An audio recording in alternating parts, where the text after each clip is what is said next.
सिंध में निगरान सेटअप के लिए सियासी जमातों के एक दूसरे से राबते जारी। ज़राए के मुताबिक MQM पाकिस्तान का वफ्द आज GDS के रहनुमाओं से मुलाकात करेगा।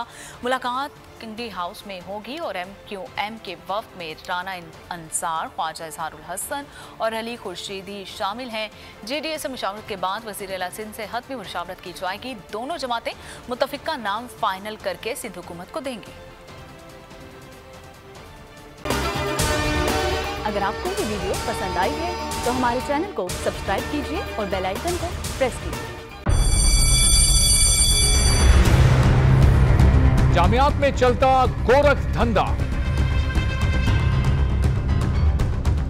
नौजवानों के मुस्तकबिल से खेलने वाली काली भेड़ों के आगे हुकूमत और इंतजामिया मुकम्मल बेबस। मुस्तकबिल के मेहमानों के तहफ्फुज के लिए बोल ने उठाई आवाज, सहाफती फराइज को निभाते हुए पहुंचाई हर खबर अवाम तक। बड़े स्कैंडल से जुड़े तमाम हकाइक रखे अवाम के सामने, क्योंकि बोल है पाकिस्तान का नंबर 1 न्यूज चैनल।